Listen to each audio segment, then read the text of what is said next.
Okay, I've just sort of worked out that I haven't done an April update at this stage.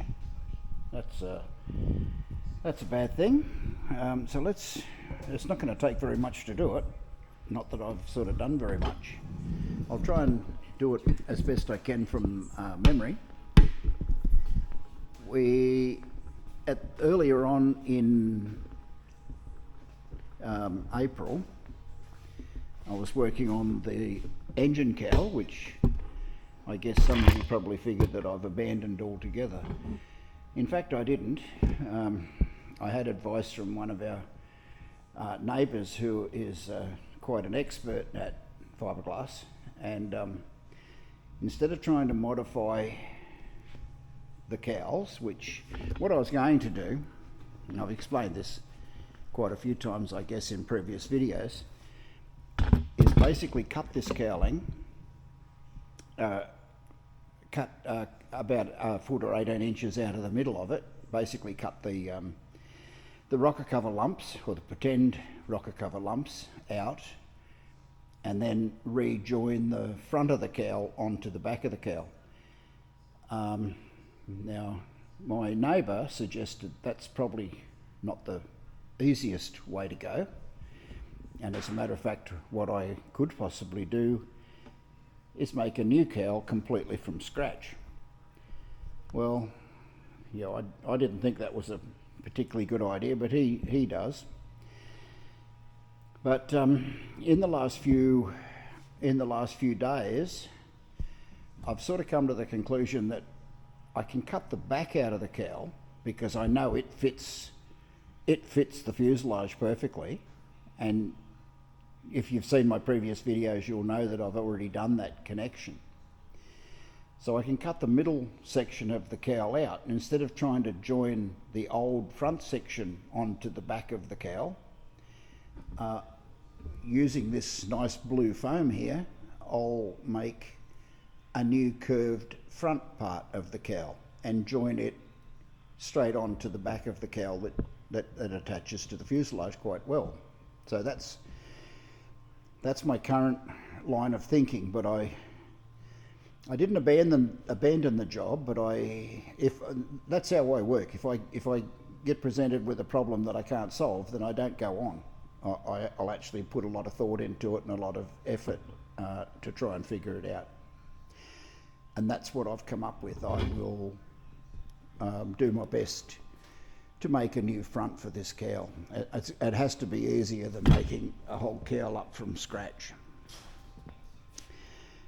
With regards to these upper wings, I probably spent a fair bit of April on this as well, doing the upper surface of this upper wing, and I've pretty much completed that now. This is just a piece of fabric that's sitting on top of the wing. It's not doing anything. It's not part of the deal. It's just a spare piece of fabric. So that's the upper surface right there. The next instalment on this upper wing will be to shrink the fabric for the second time and also for the third time. Once those two shrinks have been completed, then I can dilute the Ecobond and paint all of the white bits with Ecobond. Then essentially the wing's ready to paint at that point. Well, it's ready for the iBuild primer, the regular white coloured primer, and then the top coat. So there's still a fair bit to go just in the painting process, but in regards to the fabric covering process, it's all but done. The fuselage I haven't touched anything on the fuselage. I don't think, not in April at all. No. It's still in the same condition. The wingtips need to be installed properly, and the wing root fairings, which are a bit of a bugbear, you know, they're still the same as well. I just simply have to cut them. This is it. I'll try and get you a best angle, which would be there somewhere. If you can see this this great big gap here.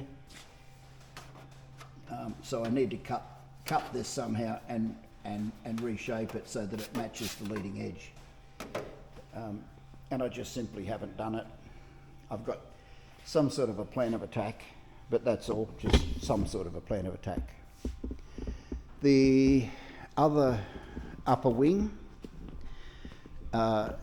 it is ready for its upper fabric.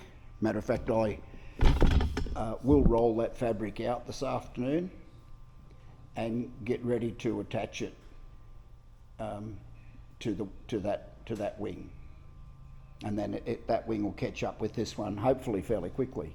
Hopefully.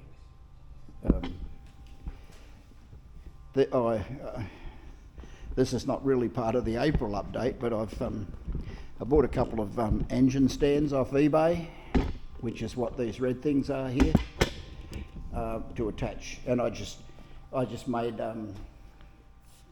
up some plywood connections just to connect the wing, and so I can actually turn the wing over and paint it and so on. So that's what's going on here. Like I say, it's not really part of the April deal, but you might as well take a look at it. It'd probably be good for engines, not real good for wings, but anyway. And they were like, you know, $99 each sort of thing, so not the end of the world, and didn't sort of break the bank. Yeah, all right, so that's pretty much it. It was a pretty lean month of April. I remember I did a couple of flyaways. Matter of fact, I did 3 flyaways. I only really recorded one of them. I went to Wentworth for the Sports Aircraft Association, their annual fly-in. I also went to another one at Parkes, which is more. Well, that Parkes one was more orientated towards the Renegade and that classification of registration. And also went to one at Holbrook, but yeah, I didn't bother doing any recording at either of those. I did some recording at Wentworth, and that was pretty good. Wentworth's a fair way away. It was whatever, an hour and a half, 2 hours, something flying time away. So yeah, it was a good old flight. I haven't flown all that distance for a fair while, so it was great to get back into it. But anyhow, that's where we are with for April, and I apologise for not making this video a bit earlier. But anyway, that's where we are. It's starting to cool off around here now. We're starting to head into winter. The days are still usually pretty good. Nights are fairly cool. Fairly cool's not like Canada. Fairly cool's like Canada's summer probably, but yeah. Oh, the Renegade's going like a train. If you saw a video on that a little while ago, I went and did a quick blast up to 8,000 feet, which is not too bad for a 2-stroke engine, and the aeroplane's going really well. I had to do some repairs to the exhaust system, and I've done that, and the aeroplane responded to it, and now the radio's decided to have a little rest. I've actually spent more money on radios than I have on probably fuel or anything else for this aeroplane. Its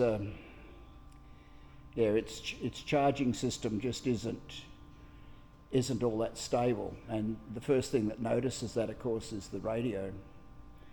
But anyway, I'll fix that up, and I'm sure in this case it's just an adjustment. The radio's not blown up like it usually does. So yeah, I can fix that up and be off and running again. So yeah, there we go. That's where we are. Look out for in a couple of weeks for the May update, I guess. Hopefully I've got a little bit more to report then. That's it. Bye now. Look at that sky, isn't it beautiful?